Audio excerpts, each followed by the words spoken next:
I was so hoping after the last 2 weeks' talks to have something more positive and optimistic to say. And I apologize that that will not be the case.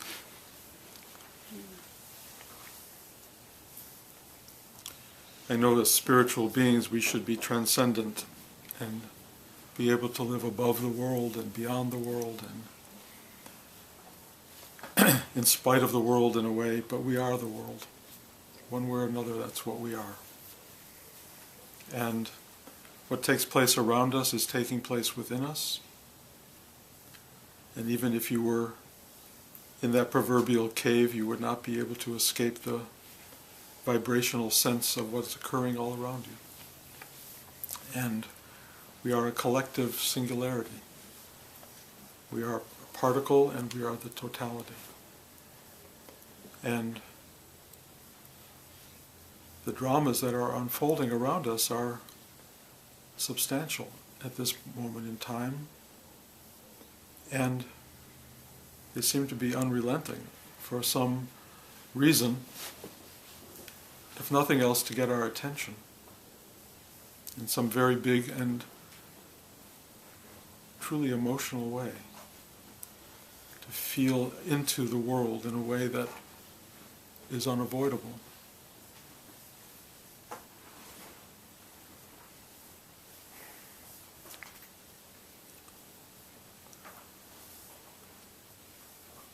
For some reason, the experience in France this week took on a whole other level of impact. I tried to understand why, and it had something to do with, I don't know what it means to be destroyed by an explosive. I can't imagine, my mind doesn't go there, it can't figure it out, but I know what it means to be run over by a truck.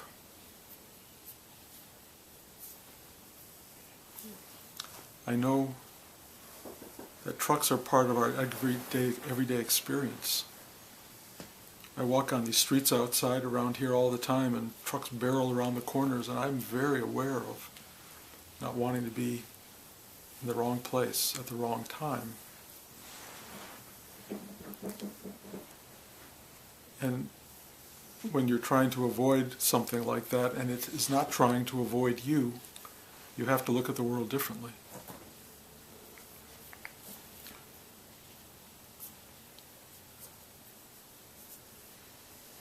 I started thinking the other day that the word shattered lives kept rising up inside me. Shattered lives. What does it mean to be or to have a shattered life?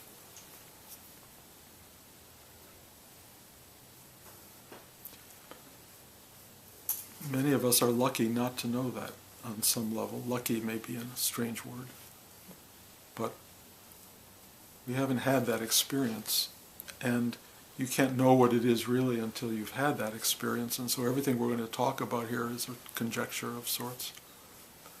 But it's not hard to imagine.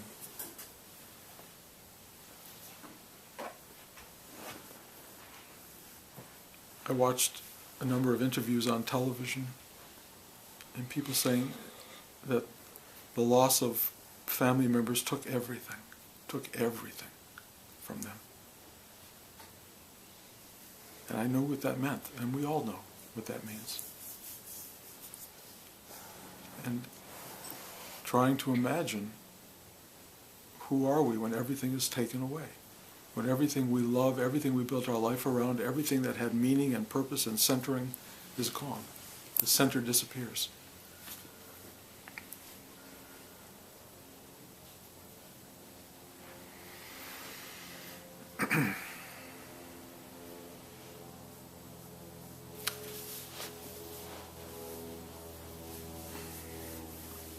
This morning, Blanche and I got a phone call from a very dear friend.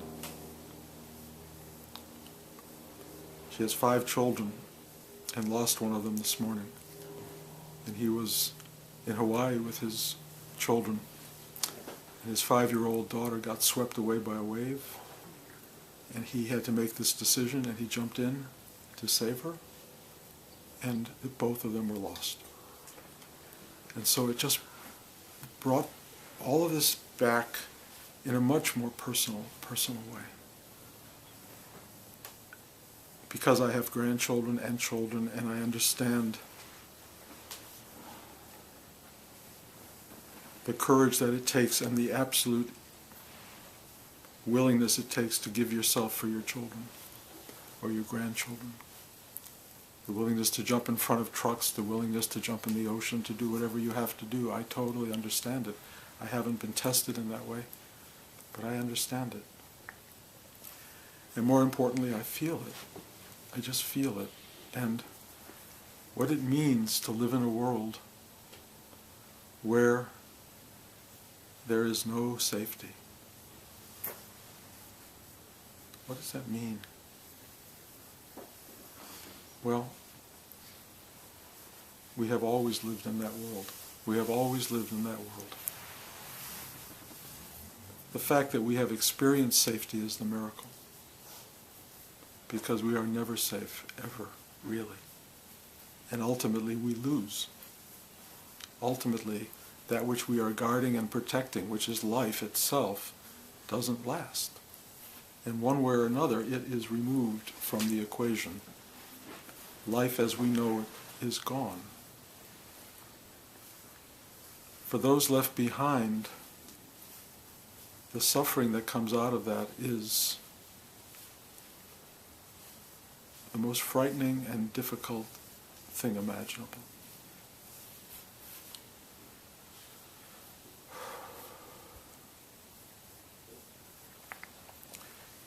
We cannot speak to other people's suffering.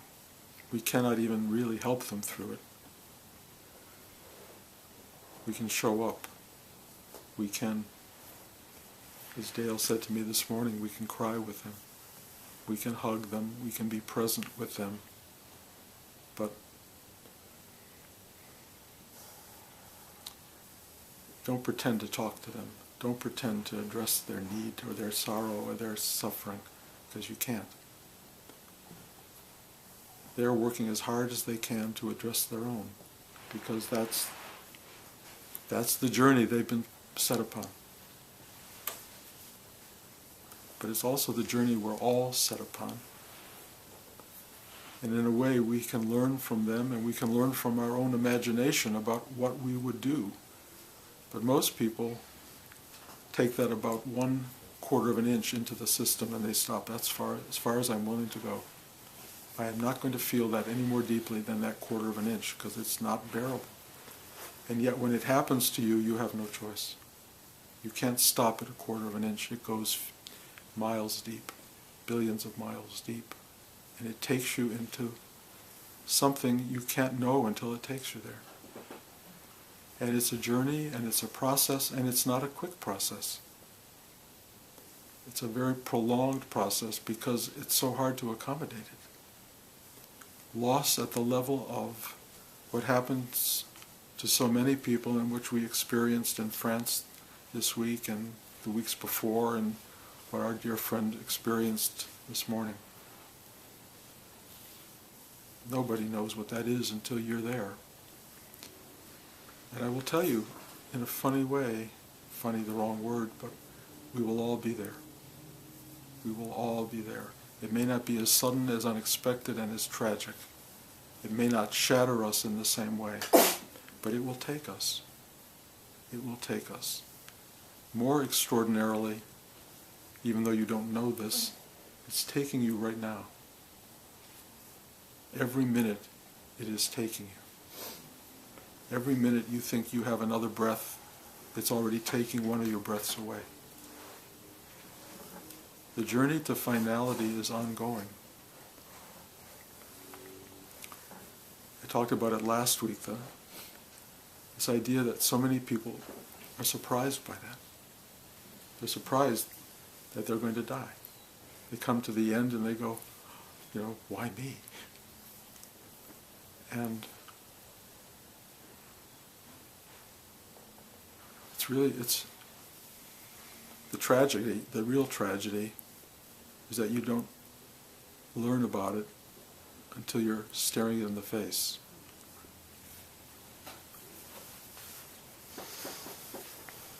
when I was a kid, 5 years old, around that age, 4 years old, my parents were driving somewhere. I was with them, and there was a lot of people gathered around, and my father was one of those looky-loos. He always had to find out what they're looking at and what's going on. And so he stopped and he took me out of the car to go see what this crowd of people was looking at.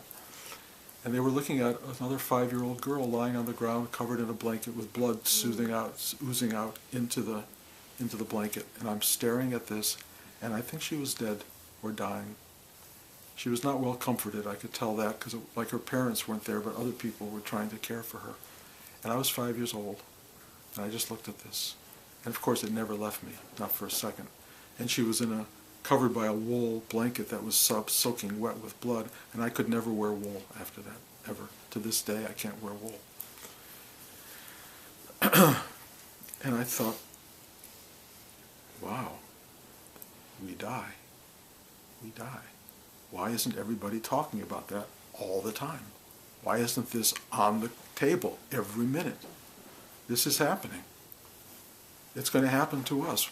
Why does it not become part of the conversation?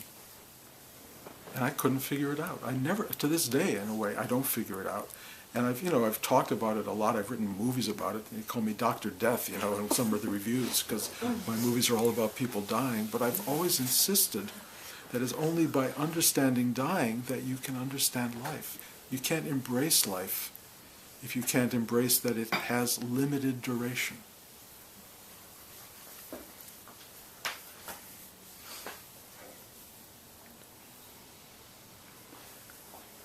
I have not been on the journey of shatteredness. I have had something similar. You may think of it as very dissimilar, but it was called awakening. Awakening was the end of Bruce as I knew it. End of the person of Bruce that I was living with and familiar with. And it wasn't like the end that it was destroyed and demolished and thrown away. It was like Bruce suddenly became a molecule in the totality of the universe. It was, I realized I was all there is. Not as an I, Bruce, because Bruce was not even central, kind of over some galaxy over here. There just is what is. There is this. It was a loss that took me almost a half a century to work at. Because what had happened over the course of my meditative life is pieces of Bruce kept falling away. I kept losing little identities, little things that were like my definition of Bruce. They would lighten up and they would kind of no longer define me. I talk about this a lot because I talk about how so much of who we are is created by a 4-year-old. That we are built upon ideas that are locked in when we're very tiny, and we live out that life. And then slowly, as you get older, especially if you have a meditative life, you get to look at these pieces of yourself and go, that was a false creation, that was a mistake, it was not who I am, it's not what I am, it's not how I am, and you let it go. And as you let it go and you let it go and you go through these deaths and rebirths, you start to learn a little bit about dying and a little bit about rebirth, about return in some other fundamental way that is, if you will, bigger than you were. But it's not a personal self, it is an impersonal self that incorporates all beings, every being. So when somebody gets mowed down in the south of France, you feel it.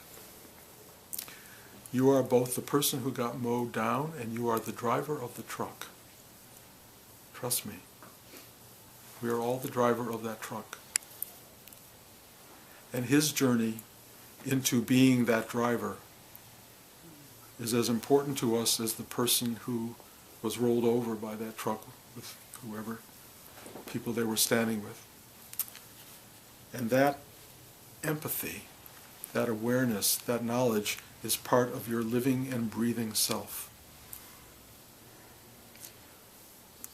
You all know that I take long walks, and they have become day by day increasingly healing. I get to walk out into the world, both the world of man-made structures like when I walk downtown, and in the eucalyptus forest that's up the hill from us. And both walks are valuable to me, and both walks have their own purpose and their own quality. But they are, more than anything else, healing. Because I am with the eternal and not the mundane for one little minute. Even walking downtown, I'm aware of the passing of living beings that are moving through my dream, if you will. And I do acknowledge them. I acknowledge everyone I pass. They do not always acknowledge me. I get that. I get how terrified they can be to do that, and how hard it is for me to look at them sometimes. And then there are people who I look at who go, hey, hi, great to see you, hi, how are you, have a nice walk. Especially on the trails, people really do look at one another, and they do greet each other very often, and it's really special. It's what life could be.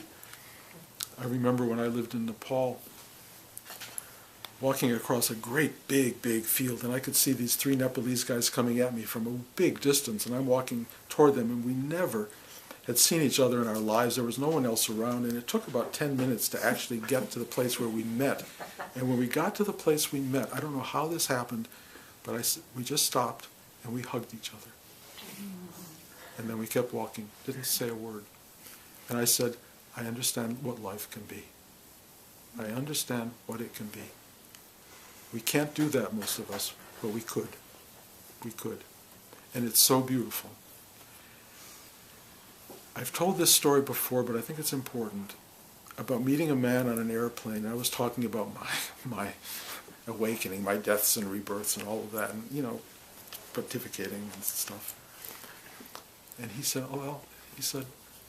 I have a story. He said, my 4-year-old son drowned in a hot tub when my father-in-law turned away for 1 minute. He said, I never thought I would live through what I went through.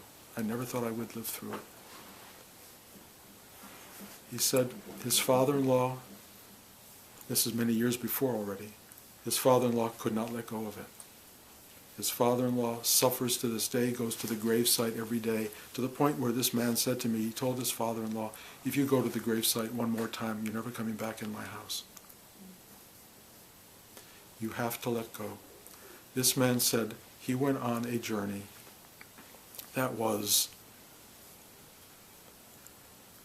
horrible, prolonged, unbearable suffering. But he was brought to a place of, I can't find the word, partly it's accommodation, partly it's acceptance, partly it's knowing, partly it's a kind of peace with what was and what is. It took him several years, and it was really hard. But I could tell when he was talking to me that he was where I was standing, that he was awake, at peace, back in the world, living fully. He had more children who had replaced the lost son. He was alive, he was well, and he was appreciating every single moment of his life. He got it. How did he get it? Through the worst suffering imaginable. I imagine that there are so many people out there whose lives have just been shattered, who are embarking on that journey. It's not a guarantee you get to the end of that. I mean, it's a guarantee in some cosmic sense. Ultimately, yes, you get there. But whether you can go through it in 2 to 3 years, or whether it takes a lifetime or multiple lifetimes, that journey has one destination. And I'll tell you what that destination is, I believe. And I don't mean this as a story, because it may just be a story, but I get it from this guy that I talked to. And that was, you come to a place of, okay, I go on. I will go on. Life will continue. Life will flower. Life will be fruitful. Life will still offer me ice cream cones. Life will still offer me happy moments. I get Laurel and Hardy still are available. There's joy and beauty still in all of this. There is joy and beauty, even though I am suffering beyond belief, and that suffering hasn't gone away, but what it has done is it has done something phenomenally meaningful. It has brought me into the deepest part of myself, and that deepest part of myself is now living in that ice cream cone and in every other thing that happens. And it will suffer when something like what happened in Nice in France. You will be there before anybody else in terms of your compassion and your awareness and your love and your consideration and your kindness and your givingness to that moment. What can you do? I don't know these people. I can't call them up. They don't want to hear from me. What can I do? I'll tell you what I do and what I've been doing. I walk through the woods and my heart explodes into, or let's make it more gentle, it unfolds into a love that is so big, it is so big that it encompasses everyone, including every one of these people. It's all I can do. And it's all any of us can do. And you can do it. Rather than walk around saying, I have a quarter of an inch worth of feeling for that person, because God knows if I went to half an inch I wouldn't be able to survive. Take it a mile deep. Take it 10 miles deep. Take it 1 billion miles deep. That's where it can take you. Let yourself feel that much. Let yourself be with them. Because they are you. They are the life of the world. They are what you are. They are the totality. You are the totality. There is no two. There is no two. We are in this journey together.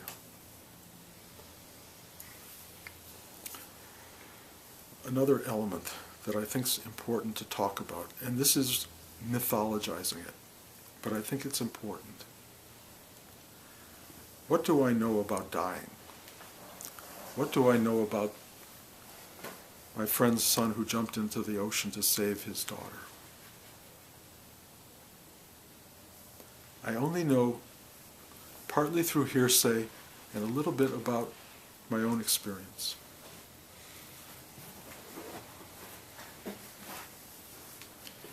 Every time I have been close to death, and there have been a fair number of moments, I am always surprised by how calm I get. I've described the recent car accident.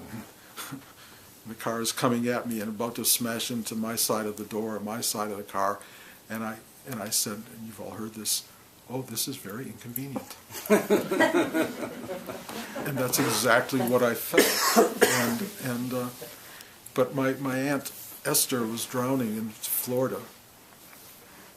And she was under the water and she couldn't get above it. She could not save herself. And she went, oh, this is rather nice. And she was shocked. And when the lifeguard pulled her out of the water, she was a little bit upset. Because she had made a strange peace with this moment. And I can't tell you, in the hospital when I had an aneurysm. And they had to try to do 3 things, all of which had the potential to kill me. And they told me, you may not survive this. This is a while back. And I was never at greater peace than I was in that moment. It's like, and the great thing that came to me was, everyone I loved knew it. There was no one left that I had to tell them that. I'm not leaving the world with unfinished business. And the great lesson for me was, and the great thing I can share with you, is that finish your business. Make sure everyone you love knows it. Pay your bills that have to get paid. Don't worry about the ones that can't get paid. One of the really interesting things was, I knew there were people that I hadn't told that I love them, and I said, it doesn't matter, they don't care. They don't need to know. There were things that had to happen that didn't. I was fine. It's so funny how quickly peace came over me. I look at death a little bit like going to sleep. Sometimes there's a struggle. Oh God, why can't I fall asleep? Why can't I? And you go through this kind of drama inside. Often, for me mostly, I sit for a little bit before I go to bed, and then I lay down, and 20 seconds, I don't know, gone. And it's like welcome back. Welcome into whatever this thing sleep represents. I suspect, without being able to say for a fact, that we will be taken in that way. Unless you have a very nervous, egoically disturbed mind. Unless your mind keeps you up at night. Unless your mind is not at peace, at rest. If your mind is karmically driven by the things undone, the things unsaid, the things that shouldn't have been done, the things that were done, if all of this is happening and you have not found a level of peace with that, I would say find peace. And I would say the way to find peace, I can't tell you how I don't know how many ways there are, but one that works is sitting still. One that works is this practice. But there are a lot of practices, and I don't care personally which practice any of you pick. Pick a practice and sit still and learn what that means and watch your being deal with this restless mind. Because restless mind is the source of your suffering. And finding stillness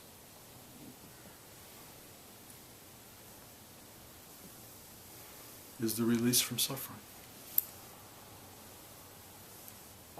Doesn't mean you won't have biological pains and difficulties, and at some point you will go through the doorway into the other, whatever otherness is, the loss of all of this, which is probably not dissimilar to the coming into this.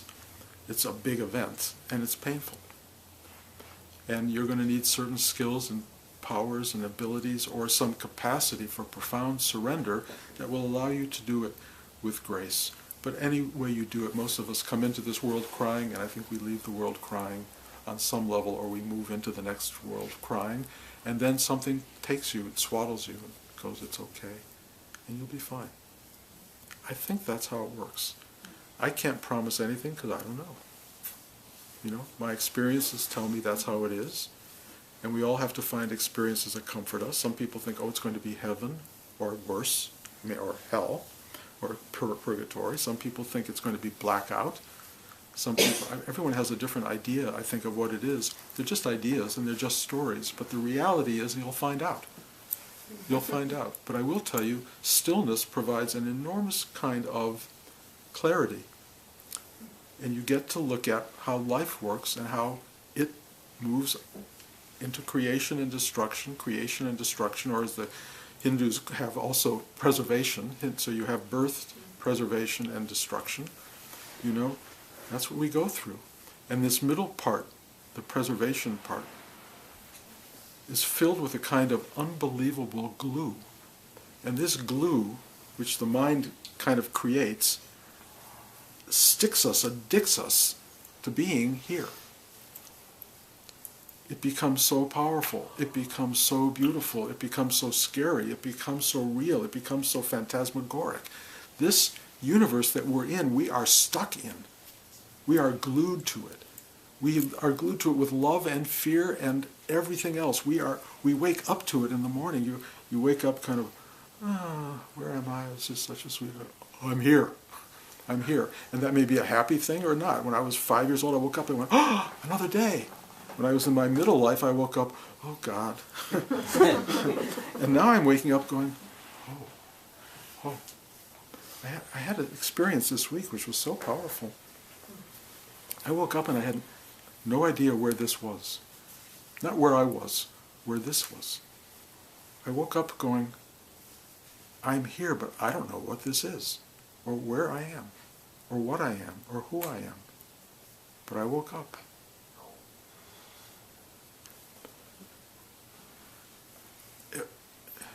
It felt very real. It felt like I had no linear history. There was nothing linear rooting me to anything. I was just here in this, whatever this is. And it was already in play. It was already happening. It felt to me like it was more real than anything ever. It wasn't that I came out of a history of, I was a kid who had a life and all these things. I just was. and I was being, I was happening. And that's really kind of what it is. You're just happening. We're all just happening. And this thing that's happening is so vibrant and powerful and addictive. And it's going to cease happening for all of us. When it shatters, it has the potential to reveal its true nature. But it won't be an easy revelation, perhaps. Maybe for some it is. If it's not easy for you, if it happens to you, just know you're in process. This is a journey. You are going to be taken to a very deep and profound and essential place. And that journey is not to cause you pain and suffering and punishment. It is to release you from all of that. The only way to get released is from this deep, deep well of being that you are. That's where your salvation is. Salvation is not out there, it's not up there, it's right inside you. And this shattering will take you there rapidly, slowly, according to its own time frame. You will be on a journey to yourself. The journey to yourself is what life is about. And when you find that self within, you will see it reflected outside you, and you will look around at all of this, and you will wonder at what you are, and how beautiful and scary and amazing and terrifying this is. But you are that. Will you understand it? No. Will you know it? Yes. Because it's you. And you are becoming and knowing and learning what you are. It feels like it has time in it, but it really doesn't. It's an eternal unfolding of itself. And you are that unfolding. You are the very nature of its unfolding. You are the beauty of its unfolding. So as tragic as some of these life circumstances are, and as scary as they are, and as sad as they are, and as debilitating as they may be, find in yourself the compassion for those who are going through it. Find in yourself the well of love that can fill the world around you and give light to those who are in the darkness.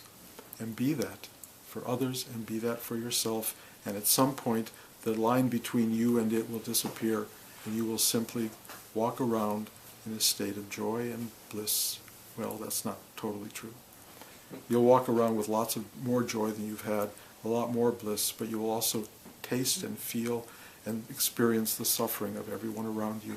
And you will do it from a place of stillness that is absolutely blessed by the experience of being alive. That's our ride. That's our journey. It's rough sometimes and it's gentle sometimes. It will be what it'll be. You're going to get what you're going to get. Be grateful for whatever it is, because you're here, and because the universe went to a lot of trouble to bring you into being, to bring you here. Any questions?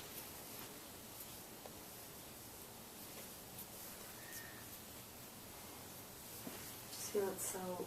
Thank you for really acknowledging the feeling body in that experience, because I think we're all collectively in it, and so much of my experience sometimes is not being spoken. You know, in community and with teachers, however it shows up. So just the ability to recognize that is through the feeling we go in. And I think there's fear about sometimes, are we ever going to come out? Because it's so, sure, the mind mind can be so deep. The mind is very fearful of all of that. And yes, there is that, will you come out? But but there's really, going in moves you into what is out. It's a truly non-dualistic totality, you know, and going there is really, really what life presents us with. And it is a way of feeling into your being that finally liberates. You can't think your way into it. The mind will not take you there. It's limited. Its reason and rationale don't permeate the feeling spaces inside us. And most of us are pretty afraid of those spaces and want to do everything we can not to feel them. And so we live in a life of Prozac, a world of Prozac, and I don't know all the drugs' names, but and other various things that will keep us from feeling at any particular depth. That quarter of an inch feeling is about pretty much all we want, and what most people experience in life. But if you're willing to let that go where it really wants to go, and when it shatters your life, it will begin to go there for sure. But meditation allows you to go there without shattering. It allows you to just go there. You will live life deeply, deeply, and it will speak to you.